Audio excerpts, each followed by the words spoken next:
Hello, good evening everybody. So we are doing Punjab PCS current affair series. हम इसमें economics कर रहे हैं अभी। तो in last class we discussed about the key topics जो हमारे पहले ही पढ़ा हमने पॉवर्टी को लेके, और हमने जो छोड़ा था वो टॉपिक था माइक्रो फाइनेंस वाला। उससे पहले हमने प्रधानमंत्री जन धन योजना को क्रिटिकली एनालाइज किया था। अब ये टॉपिक बड़ा इंपॉर्टेंट है, माइक्रो फाइनेंस। इस पे क्वेश्चन पक्का आ सकता है। तो I mention certain examples as well as facts ताकि आपको इसमें क्लैरिटी मिल जाए। तो पहली बात तो 50 इयर्स ऑफ माइक्रो फाइनेंस हुए हैं, तो ये टॉपिक वैसे ही न्यूज में है। और इसके बाद अगर हम बात करें इस टॉपिक को लेके, एक ऑर्गेनाइजेशन है सेल्फ एम्प्लॉयड वुमेन एसोसिएशन, सेवा। अब उस एसोसिएशन के हिसाब से जो है ये started in Gujarat in 1974। Cooperative bank marks, वहीं से स्टार्ट हुआ था इंडिया में पूरा का पूरा जो हमारा माइक्रो फाइनेंस का कंसेप्ट है। तो वो वहां पे स्टार्ट हुआ था, इसलिए इसको 50 साल बोल रहे हैं। पर हमें आप कंटेक्स्ट ले सकते हो इंट्रोडक्शन में because of this. Now main thing is you have to mention what micro finance is in the introduction, because इसको क्लियर करना पड़ेगा। It's like a micro credit with a banking service targeting poor households and small enterprises in rural areas. Services include credit to poor household, small enterprises, insurance और advice और training.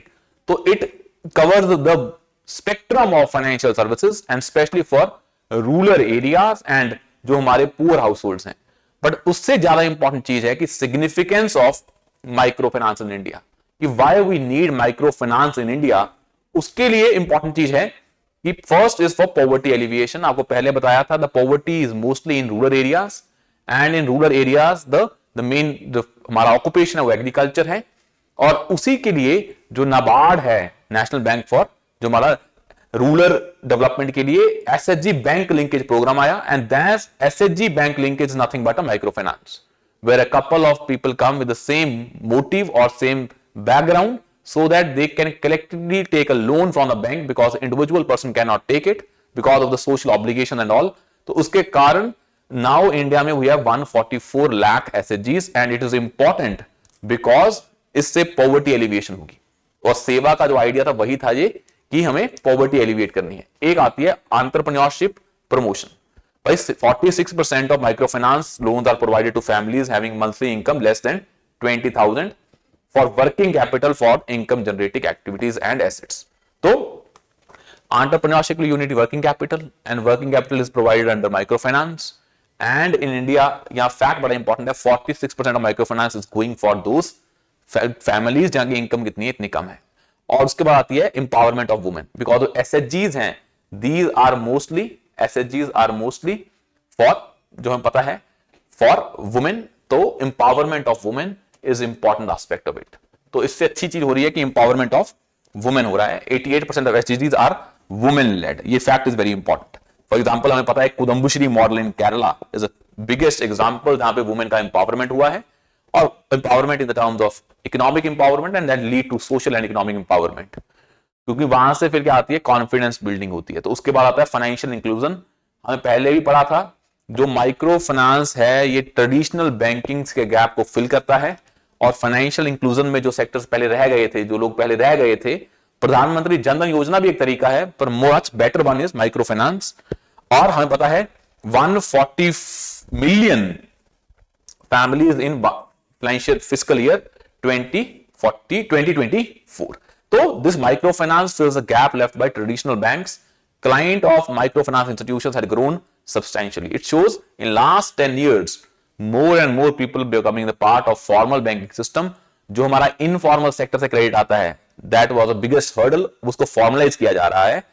अब it is basically a global impact is this because this model was started by economists in Bangladesh. उसके बाद India becomes a role model for the world to show how microfinance can promote more equitable development, inclusive growth, as well as जो poor है उनका status raise करना, elevation of status of poor. Social impact is एक bank है Ujjivan small finance bank, the bank is Ujjivan small finance bank. अब वो जो small finance bank है has made significant contributions to healthcare sector by renovating multiple primary health centers and hospitals. तो जो micro finance institution है इनको भी सोशल सेक्टर में काम करना पड़ता है। वैसी एक स्कीम है, एक बैंक है उज्जीवन स्मॉल फाइनेंस बैंक का छोटे कदम इनिशिएटिव है।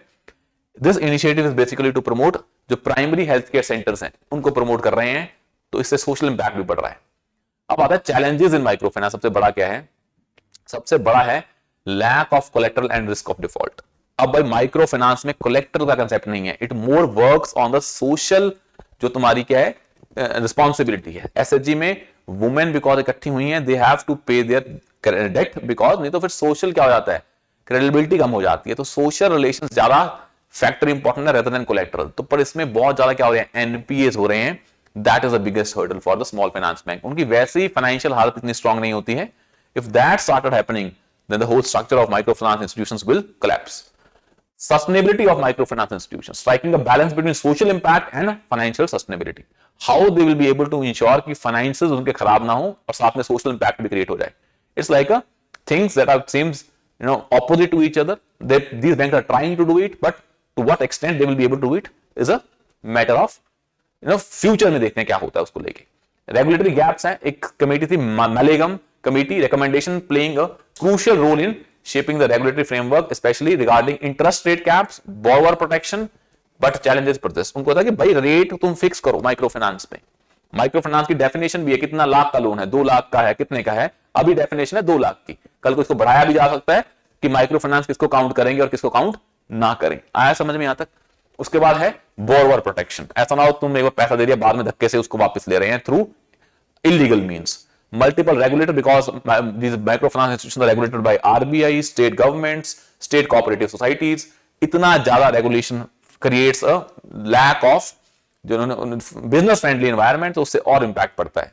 Over indebtedness, 8 to 10% of the sector total assets under management is linked to borrowers with more than 4 lenders. अब देख रहे हैं क्या है इसमें कि आपने माइक्रो फाइनेंस से लोन इंतजार किया, फिर आपने 4 लेंडर से ले लिया, ऐसे 10% लोग हैं अप्रोक्सीमेट, और micro credits are also charged at higher interest rate. The average ticket size of microfinance loans significantly increased in last year from 25,000 to 40,000. Over indebtedness बढ़ रही है, बंदे ज्यादा लोगों से लोन ले रहे हैं, पर अगर हम एवरेज लोन निकालें वो 25,000 अब 40,000 का हो गया है। इट मींस एनपीएस के चांसेस और बढ़ रहे हैं। तो ये हमें ध्यान रखना पड़ेगा कि ये ना हो कि माइक्रो फाइनेंस के कारण हमारा पूरा का पूरा ढांचा ही क्या हो जाए, गिर जाए। अब हमारे initiatives undertaken to promote micro finance institutions, कि कौन कौन से इनिशिएटिव लिए गए हैं माइक्रो फाइनेंस इनिशिएटिव्स को प्रमोट करने के लिए, माइक्रो फाइनेंस इंस्टीट्यूशंस को प्रमोट करने के लिए। तो पहला है वही हमने बताया नाबार्ड का एसएचजी बैंक लिंकेज प्रोग्राम जो हमने लेके आए थे, एसएचजी बैंक लिंकेज प्रोग्राम। एक है Mudra Yojana to provide us collateral free small loans for micro small and medium enterprises up to 20 lakh for small businesses हैं। मुद्रा स्कीम है micro units development refinance agency. We have NBFC MFI flexibility. RBI in 2014 allowed non-banking finance companies, microfinance institutions to act as business correspondents. मतलब हम इनको बोल रहे हैं कि भाई जो बैंक्स होते हैं, बैंक के होते हैं BC बिजनेस कॉरेस्पोंडेंट्स, वो बैंक के बिहाफ पे काम करते हैं, रूरल एरिया में जाके उनको क्रेडिट भी देते हैं, वहां से डिपॉजिट भी लेते हैं, ताकि वो बैंक कहां पहुंच पाए, रूरल एरिया में पहुंच पाए। मोबाइल एक इंसान है जो जा रहा है गांव में जाके वहां पे बैंकिंग सर्विसेज दे रहा है, तो बैंकिंग कॉर्पोरेट अपॉइंट करते हैं। वो काम कौन कर सकते हैं, माइक्रो फाइनेंस इंस्टीट्यूशंस भी कर सकते हैं। तो अलाउइंग द फ्लेक्सिबिलिटी मॉडल, ताकि ये जो हमारे माइक्रो फाइनेंस इंस्टीट्यूशंस हैं ये फॉर्मल ट्रेडिशनल बैंकिंग के साथ भी मर्ज हो सके जितना हो पाए। RBI framework defined micro finance loans and repayment norms, कि भाई क्या किसको तुम मानोगे माइक्रो फाइनेंस और कैसे कैसे वो रीपे करना है, इसका पूरा फ्रेमवर्क है। एक नाबार्ड का रीफाइनेंसिंग प्रोग्राम है कि वो जो माइक्रो फाइनेंस इंस्टीट्यूशन को लॉन्ग टर्म फाइनेंशियल सपोर्ट देता है। नाबार्ड एज सच लोन नहीं देता है, नाबार्ड लाइक रीफाइनेंसिंग एजेंसी, वो किसी बैंक्स को लोन देता है, आगे जाके वो बैंक्स लोगों को लोन देते हैं। तो नाबार्ड का refinancing programme is also helping. अब अगर चाहिए माइक्रो फाइनेंस, क्यों चाहिए? Because we know if you want to elevate poverty, every single person should be the part of growth story. It will happen only when you have the people will have the credit support, formal credit support in the form of microfinance, because these services were not provided by the traditional banking system. तो इसकी importance और बढ़ जाती है। अब आता है next हमारा direct benefit transfer, DBT and economic inequality in India. Direct benefit transfer and economic inequality in India. अब भाई हमें क्यों चाहिए डायरेक्ट बेनिफिट ट्रांसफर, गवर्नमेंट ने कहां दिया और क्या क्या इसके फायदे हुए हैं, these things are very important. अगर आप ये फैक्ट्स याद नहीं करेंगे then there is no point कि आप इस क्वेश्चन को अच्छे से कर पाएंगे। तो पहले तो मैं ये बताता हूं कि impacts of direct benefit transfer क्या है। और एक चीज ये समझ लें, अगर पीसीएस मेंस में आपको आंसर लिखना है तो बेस्ट तरीका इज, अगर आपको कोई टॉपिक पढ़ा, आपने मान लो यही पढ़ा माइक्रो फाइनेंस इंस्टीट्यूशन में क्या फायदे हैं, क्या इश्यूज आ रहे हैं, लेट्स सपोज आपको चैलेंजेस ऑफ माइक्रो फाइनेंस पढ़ने हैं, then try to have a mindset कि पहले मैं उन 5 चैलेंज को अपने माइंड में फिट कर लेता हूं, जैसे ही पेपर में आएगा I will write those 5 challenges first, और वो मेरे पूरे अच्छे होंगे, कोर पॉइंट्स होंगे, स्पेसिफिक होंगे। Rest of 2-3 points I will generate based on my information collection that I have done in the last couple of months. तो हर टॉपिक के 5 चीजें पहले घर पे तैयार करें बैठ के। मान लो ये पढ़ रहे हैं डायरेक्ट बेनिफिट ट्रांसफर, तो पढ़ें कि मुझे पता होना चाहिए क्या क्या इंपैक्ट हुए, पहले 5 पॉइंट तो रटे हुए आपको कि मैं ऐसे ऐसे लिखूंगा कि मैं बताऊंगा कि भाई डायरेक्ट बेनिफिट ट्रांसफर सरकार को कितना फायदा हुआ पैसे का, जो किसी सर्वे में लिखा होगा। फिर मैं बताऊंगा डायरेक्ट बेनिफिट ट्रांसफर से लीकेज कम हुई, कितनी कम हुई। तो पहला आता है कि हमने since 2016 DBT has delivered over 450 schemes to 900 million people. एक तो आपने लिख दिया कितना इसका क्या है, विड्थ है, 900 million people, 450 schemes. It shows effective implementation of those schemes. Provided essential relief during lockdown. For example, during lockdown, 27,442 crore to 1.42 crore beneficiaries provide किए गए। तो it provided the benefit during the lockdown या natural disaster. Reduce corruption, और एक है financial inclusion. IMF praised India's DBT as a logistical marvel. Mention those keywords, बड़ा important है, इसने चीजें बड़ी आसान कर दी हैं। And second is global leadership. According to World Bank, India accounts for 40% of all digital transaction globally, largely driven by its digital public infrastructure including DBT. This fact is very important कि दुनिया में जितनी payments हो रही हैं उसमें 40% India की हैं, और उसमें भी स्पेसिफिकली कौन सी हैं, direct benefit transfer, and that including जो हमारा क्या है, डिजिटल पब्लिक इंफ्रास्ट्रक्चर। तो जो हमारा डायरेक्ट बेनिफिट ट्रांसफर हुआ, ये कौन सी चीजों पर काम कर रहा है, Jan Dhan Yojana, Aadhaar and mobile, JAM trinity, mobile money, business correspondents and payments bank. आपको बताया था कि पेमेंट्स का काम है कि ना तो वो क्रेडिट देते हैं, वो डिपॉजिट लेते हैं कुछ अमाउंट तक का, वो क्रेडिट लोन नहीं देते हैं, ना वो क्रेडिट कार्ड देते हैं, उनका काम है पेमेंट की ट्रांजैक्शन करना, लाइक पेटीएम पेमेंट बैंक है। तो ये सारी चीजें हैं जो इंडिया में इस डीबीटी को अलाउ कर रही हैं। अब इससे फायदा क्या हुआ है, गवर्नमेंट की फिस्कल सेविंग हुई है 2.7 lakh crore by plugging leakages as of March 2023। Fertiliser subsidies, food grain distribution and school meals, PM motion, in kind support है, इन काइंड सपोर्ट है। और एक cash transfers, PM Kisan, direct farmer को पैसा जाता है उनके अकाउंट में, पेंशन जाती है डायरेक्टली और स्कॉलरशिप जाते हैं डायरेक्टली। तो एक होता है कैश ट्रांसफर, एक होते हैं इन काइंड ट्रांसफर्स। तो as a recent report by SBI, DBT amount to women through various schemes has crossed 2 trillion. तो वुमेन इंपावरमेंट हो रहा है इससे। तो you can mention this 5 facts and create your own points, क्या क्या इसके फायदे हैं। अब यही चीजों के नेगेटिव क्या है डीबीटी के, आप वैसे जनरेट कर लोगे। डिजिटल डिवाइड वाला पॉइंट पढ़ा होगा तो लिखोगे डिजिटल डिवाइड है, या लिखोगे लोगों के पास क्या है, बैंकिंग अभी फिजिकल क्या लिटरेसी नहीं है, या यू विल से डिले हो रहे हैं इसमें because of Aadhaar card issues, authentication fail हो जाती है, then person will not be able to access those. Mobile का नॉलेज होना बड़ा इंपॉर्टेंट है। वही कि digital literacy, digital divide, physical literacy, या इसमें भी क्या है, it's difficult to do a leakage or corruption, but if you create a dummy Aadhaar card and mobile phone, the things are become more easy. तो आप इन चीजों को लिख सकते हो इसमें, पर आपको ये चीज याद रखनी है कि इसमें आपको डीबीटी में पॉइंट जो बेनिफिट्स हैं वो 5 पॉइंट फैक्ट याद होने चाहिए। इतना सेविंग हुआ 2.7 लाख करोड़, वैसे लिख के आ जाएंगे सेविंग हुआ, उसका कोई मतलब नहीं है। 2.7 लाख करोड़, वो भी किसने बताया और कब तक का बताया, एग्जैक्ट होना चाहिए, ये आपको पता होना चाहिए। उसके बाद आता है नेक्स्ट हमारा economic inequality in India. And inequality तो है, उसमें इकोनॉमिक इनइक्वालिटी मेन है, और इस इनइक्वालिटी के कारण रीजंस क्या है और इंपैक्ट क्या पड़ते हैं। इंपॉर्टेंट आता है reasons for that economic inequality, और इकोनॉमिक इनइक्वालिटी है इसका स्टेटस तो पता होना चाहिए।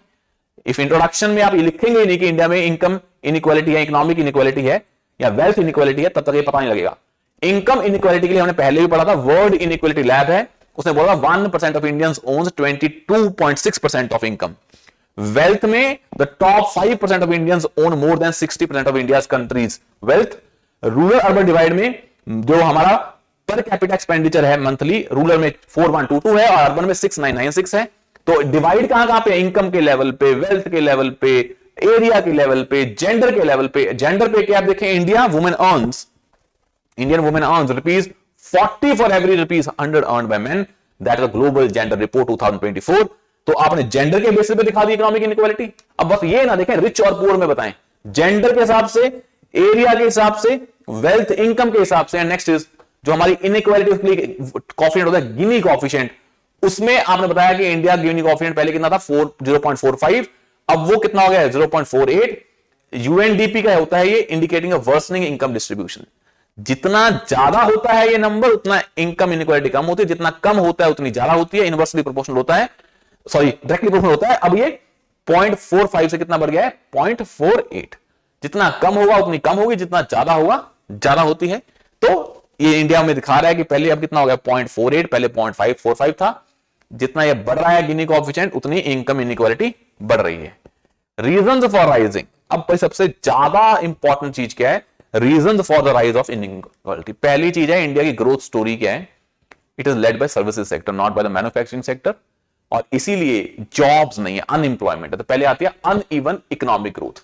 कुछ ही स्टेट्स में, भाई कुछ ही स्टेट क्या है, हब है ना, जैसे पंजाब में इंडस्ट्री नहीं है, कुछ स्टेट में इंडस्ट्री बहुत ज्यादा है, कहीं पे सर्विसेज बहुत स्ट्रांग हुआ है, बैंगलोर हो गया, पुणे हो गया।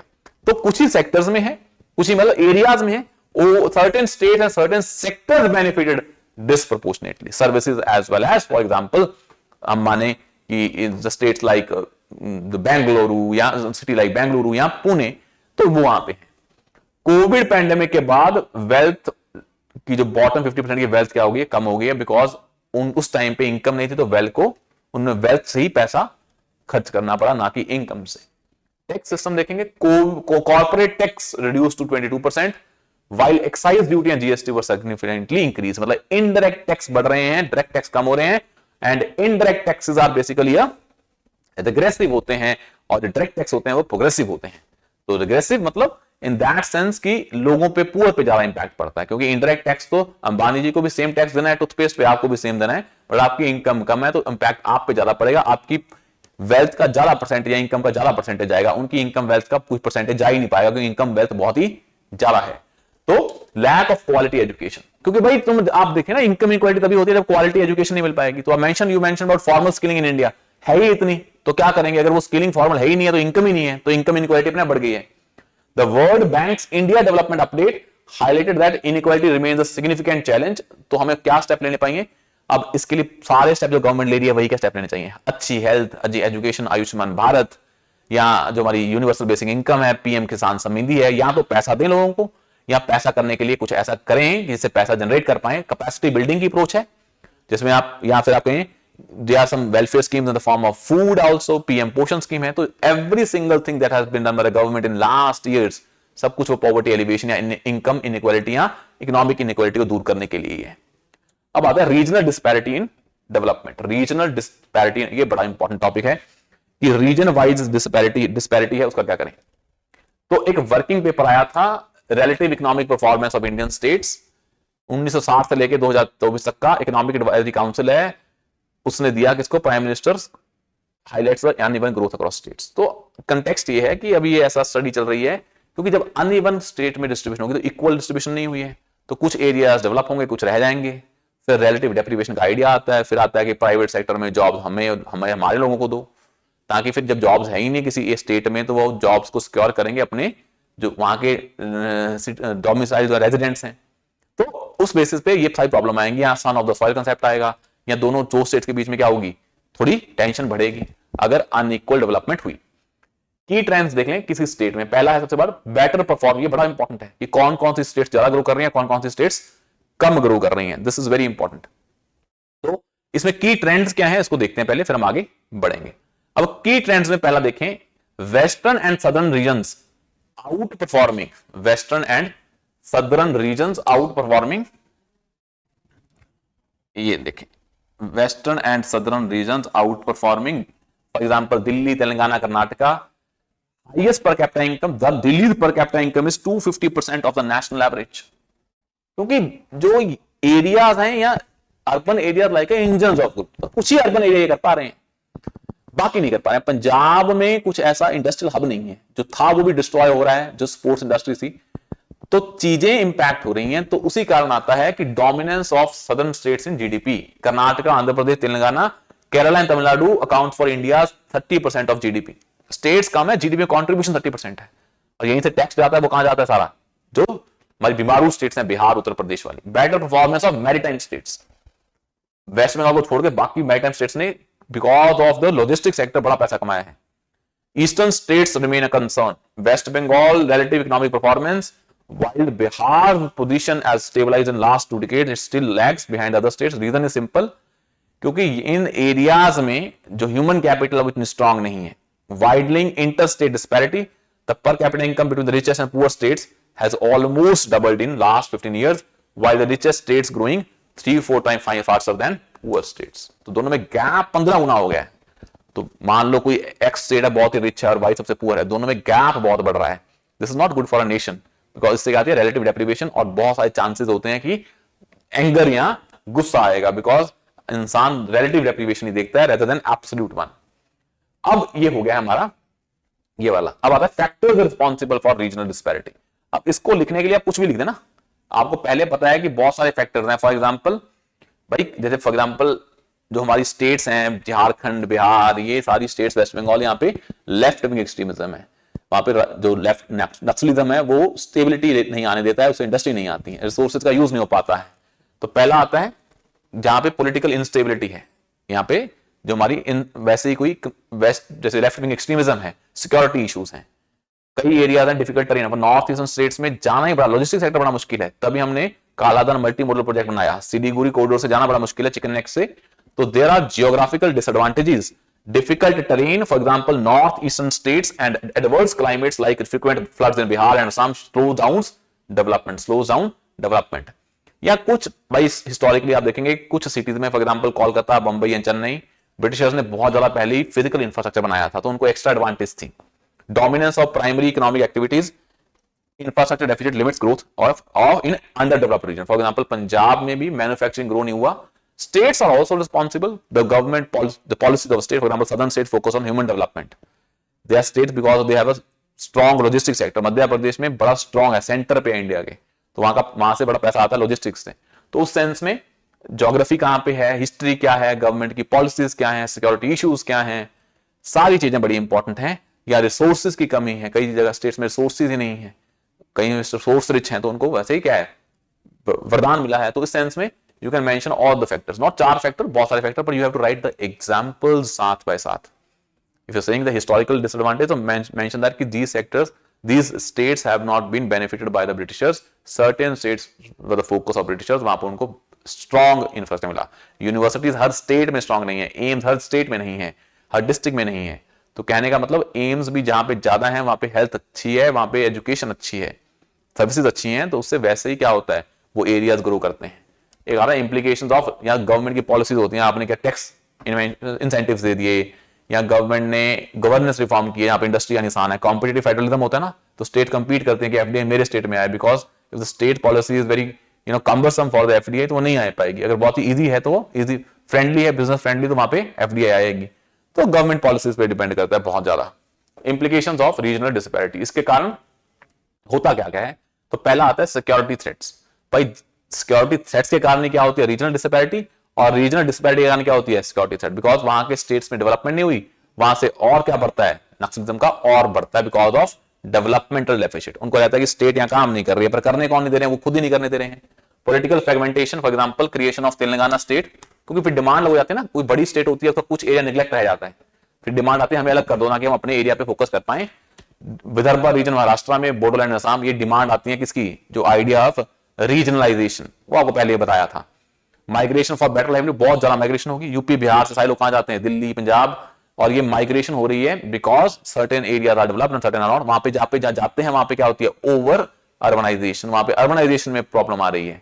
तो अर्बनाइजेशन के जो 5 प्रॉब्लम्स हैं वो बिकॉज ऑफ रीजनल डिसपैरिटी, बिकॉज वो इक्विलिब्रियम फिर उस तरफ सेट हो जाता है।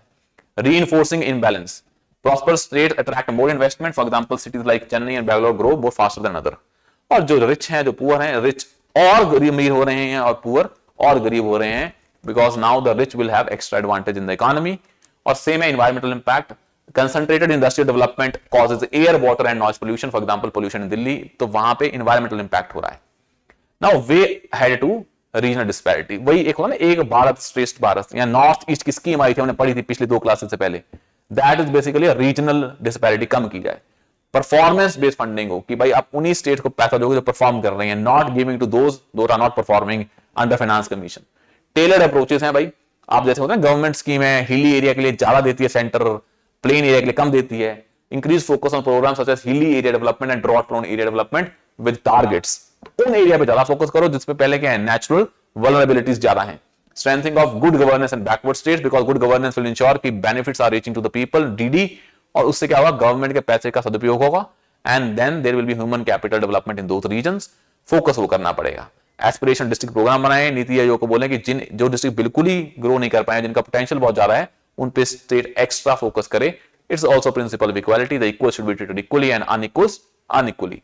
Role of finance commission, interstate disparity को कम करने के लिए finance commission recommended horizontal devolution criteria that consider income distance as a focus, population as a focus, area as a focus, so that funds are allocated in that manner. और वो किया भी है 15th फाइनेंस कमीशन में, 16th भी करेगा। Investment in agriculture very important because agriculture से क्या होगा, बैकवर्ड एरियाज डेवलप होंगे, because agriculture in rural area is the main profession, और जो स्टेट्स जो एरिया रह गए हैं वीक, उनको ऐसे प्रमोट करना पड़ेगा।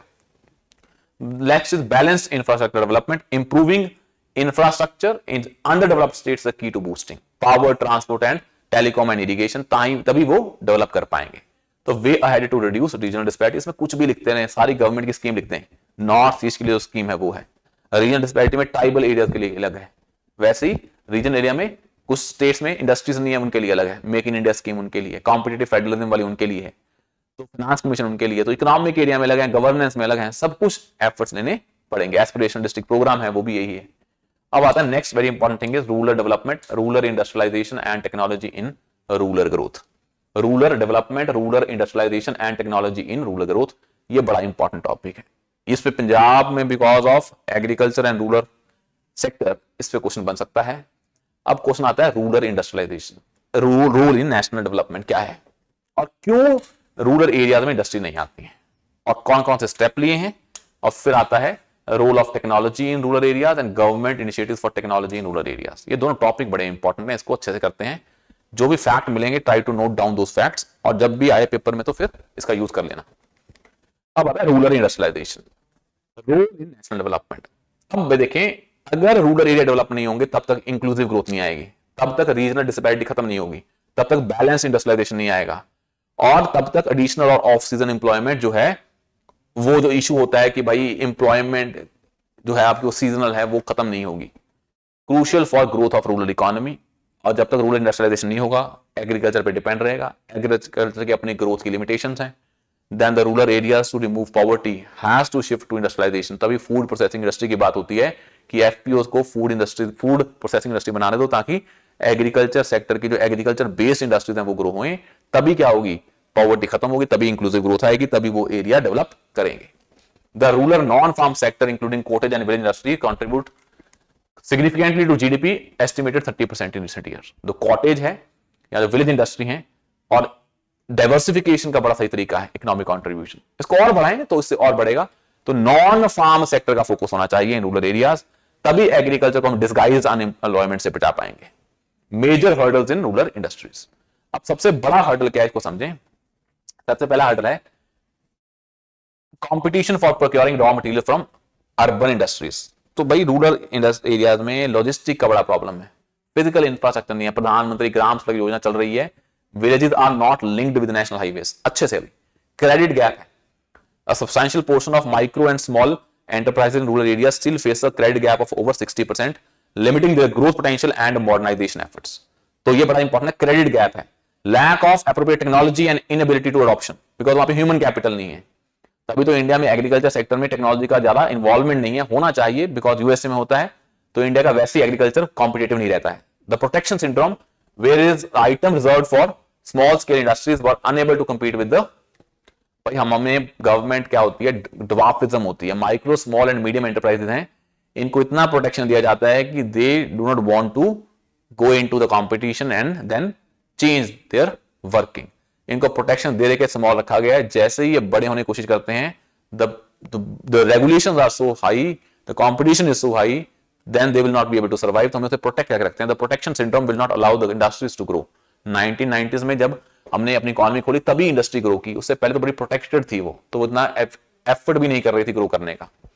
अब आता है मेजर हर्डल के बाद की इनिशिएटिव कौन से दिए हैं। एक आया है, हमने क्या किया है, एक बड़ी इंपॉर्टेंट है कि नाबार्ड और सिडबी है, national agriculture rural bank for development, और SIDBI small scale industries development bank, promoting corporation formation of cooperative societies, कि भाई जब कोऑपरेटिव ज्यादा होंगी, एसएचजी ज्यादा होंगी, तो इंसान कलेक्टिव काम करें, एफपीओ फार्मर प्रोड्यूसर ऑर्गेनाइजेशन की तरह। Micro enterprise development programs imparting training and development of skills, तो पैसा भी चाहिए, स्किलिंग भी चाहिए। एग्रो बेस्ड इंडस्ट्रीज के लिए एस्पायर स्कीम है, पीएम संपदा स्कीम है, वहां पे इनको एक्स्ट्रा इंसेंटिव दिए जा रहे हैं, इंफ्रास्ट्रक्चर बनाया जा रहा है। Promotion of traditional industries like SFURTI and USTTAD scheme, जो ट्रेडिशनल जो हमारे क्या आर्टिजन है उनके लिए है ये। केवीआईसी एंड जो हमारी Khadi village industry corporation and NSI limited है, formal institution arrangement to promote that traditional जो हमारे सेक्टर्स हैं जो रूरल एरियाज में होते हैं प्रैक्टिस, उनको प्रमोट करने के लिए। अब role of technology in rural areas, सबसे बड़ा इंपॉर्टेंट पॉइंट है कि भाई इंडिया में हम मार्केटिंग में लेके आए थे eNAM, electronic national agriculture market. ENAM agriculture में रिफॉर्म आएंगे ताकि जो फार्मर है अपने सामान को घर बैठ के बेच सके to the whole of India, rather than just has to go to the mandis and there the mandis are basically captured by the arhtiya. so वो चीज दाओ, तो technology is important for agriculture marketing and agriculture innovation. उसके बाद है entrepreneurship में e commerce is very important. Now the people can sell their products to the very vast distances because of e-commerce and 3D printing support small businesses, allowing them to have a global access. Education में if you have technology then you have a PM e-Vidya, human capital will increase. Swayam courses are available on internet as well as on television. Financial inclusion से DBT and Jan Dhan Yojana, if you using a cashless transfer, its corruption will decrease, government का जो efficiency will increase and you will be getting the benefits without corruption. Water management, national program on aquifer mapping and management use technology to manage. अब ground water को manage करने के लिए unit technology, तो rural area में technology unit in every sector, finance में, irrigation में, for education, health, entrepreneurship, leader digital literacy. PM जो पीएम जी दिशा स्कीम है, प्रधानमंत्री ग्रामीण डिजिटल साक्षरता अभियान, ये 6 करोड़ रूरल एरियाज को टारगेट है कि डिजिटली लिटरेट करना है, तभी क्या होगा, डिजिटल रेवोल्यूशन आ पाएगी। गवर्नमेंट की इनिशिएटिव में आपको पता है कि national land record modernization program हम यूज कर रहे हैं ना, सैटेलाइट का टेक्नोलॉजी का यूज कर रहे हैं ताकि लैंड रिकॉर्ड का डिजिटाइज होता है, ताकि लैंड पे डिस्प्यूट ना हो और लैंड पे लोन मिलना आसान हो जाए कोलेक्टरल की तरह। तो ई श्रम पोर्टल है जहां पे अनऑर्गेनाइज वर्कर्स जाके अपने बेनिफिट्स ले सकते हैं फॉर सोशल सिक्योरिटी, उनके पास नंबर मिल जाता है, उनका अपना पिन नंबर मिल जाता है उनको। नेशनल ऑप्टिकल फाइबर प्रोग्राम है, हम रूरल एरियाज को, ग्राम पंचायत को कनेक्टिविटी दे रहे हैं, internet connectivity. TARA is basically part of skill enhancement education development program, ताकि साइंस बेस्ड ऑर्गेनाइजेशन है to implement technological solution for rural livelihoods. तो दीज आर सर्टेन स्कीम्स। इसके अलावा और भी बहुत स्टेप लिए गए हैं फॉर रूरल टेक्नोलॉजी, चाहे वो एग्रीकल्चर में हो, चाहे वो हेल्थ में हो, चाहे वो हमारा अभी हमने देखा, चाहे वो डिजिटल लिटरेसी को लेके हो, चाहे वो डाटा लैंड मॉडर्नाइजेशन को लेके हो, चाहे वो ऑप्टिकल फाइबर हो। तो these are the initiative taken by the government in rural area so that technology rural area में इंटीग्रेट हो और तभी उस टेक्नोलॉजी से बहुत ज्यादा इकोनॉमिक ग्रोथ होगी। तो these are the topics for today. In next class we will discuss about the next topics जो हमारे हैं उसको हम पढ़ेंगे एंड दीज लैंड रिफॉर्म भी पढ़ेंगे। उसके बाद मेन टॉपिक है, पेपर में पक्का आ सकता है पंजाब में, कि कौन कौन से और मेन कौन सी है, digitalization of land record scheme. तो हमने आज पढ़ा रूरल एरिया वाला, माइक्रो फाइनेंस वाला और रीजनल डिस्पैरिटी एंड डीबीटी वाला टॉपिक। इसको जाके पढ़ें और रिवाइज करें। Will see you soon in the next session tomorrow. Thank you so much.